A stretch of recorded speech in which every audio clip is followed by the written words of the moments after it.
ជំរាបសួរលោកលោកស្រីជាមេដាបេដាអ្នកអាណាព្យាបាលសិស្សជាទីរាប់អានបន្ទាប់ពីកម្មវិធីសម្ពោធជាផ្លូវការរួចសាលាអន្តរជាតិ CIA First សាខាឫស្សីកែវទទួលបានការចាប់អារម្មណ៍ជាខ្លាំងពីមេដាបេដាអ្នកអាណាព្យាបាលសិស្សនិងបងប្អូនសិក្សានុសិស្សនៅក្នុងនោះមានបងប្អូនសិក្សានុសិស្សនិងមេដាបេដាជាច្រើនមកចូលរួមទស្សនកិច្ចនៅក្នុងបរិវេណសាលាសាកសួរព័ត៌មានធ្វើតេស្តនិងចុះឈ្មោះចូលរៀននៅសាខាឫស្សីកែវដែលនឹងចាប់បើកនៅខែសីហាឆ្នាំ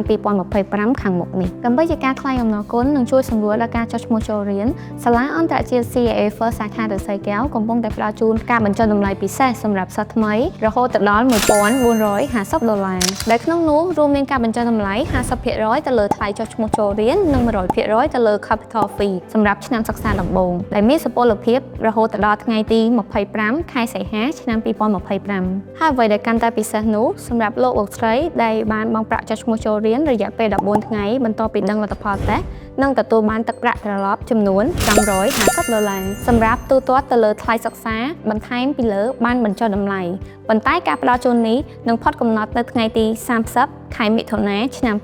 2025ដូច្នេះសូមរស់រានឡើងក្រុមការងាររបស់យើងខ្ញុំបានត្រៀមខ្លួនរួចជាស្រេចសម្រាប់ការស្វាគមន៍លោកស្រីនិងសិស្សានុសិស្សដើម្បីអញ្ជើញមកចូលរួមទស្សនកិច្ចនៅក្នុងបរិវេណសាលាដើម្បីសាកសួរព័ត៌មានបន្ថែមអំពីការធ្វើតេស្តនិងចុះឈ្មោះចូលរៀនសម្រាប់ព័ត៌មានបន្ថែមសូមតាក់ទងទៅកាន់លេខ077 8012 ឬផ្ញើសារ Telegram ទៅលេខ070